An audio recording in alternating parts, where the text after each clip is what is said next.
Donald Trump कहीं Israel और Iran, Bharat, Pakistan और अब रशिया और यूक्रेन, इन देशों के बीच शांति का दावा कराकर या मध्यस्थता की बात कहकर कहीं नोबेल प्राइज के लिए तो अपना निशाना नहीं साध रहे, या इसे कहीं पे निगाहें कहीं पे निशाना तो हम नहीं कह सकते। जिस तरह से अमेरिकी राष्ट्रपति डोनाल्ड ट्रंप ने पहले भारत और पाकिस्तान के बीच जो एक युद्ध हुआ था, ऑपरेशन सिंदूर भारत की तरफ से लागू किया गया था, जिसके बाद भारत ने कई टेररिस्ट कैंप पर हमला किया था पाक अधिकृत कश्मीर और पाकिस्तान में। उसके बाद कथित तौर पर अमेरिकी राष्ट्रपति ने कहा कि मैंने बिजनेस का लालच दे करके दोनों देशों को सीज फायर करवाया है। तो वहीं अब इजराइल और ईरान के बीच जो युद्ध चल रहा था, पहले तो वो कंफ्यूज थे कि इस युद्ध में शामिल हो या ना हो, फिर युद्ध में शामिल हुए।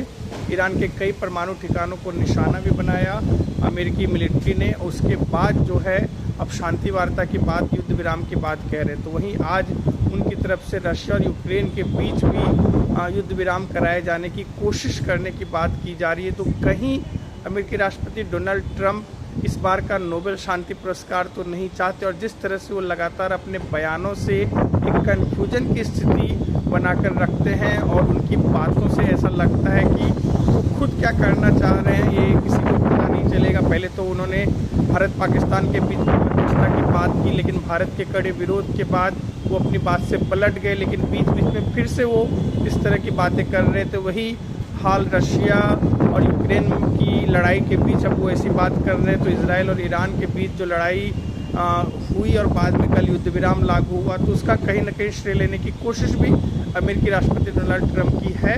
तो ऐसे में लोग कयास जरूर लगा रहे हैं कि कहीं अमेरिकी राष्ट्रपति निगाहें उनकी कहीं है, लेकिन निशाना कहीं नोबेल प्राइज पर तो नहीं है। ये लाख टके का सवाल है।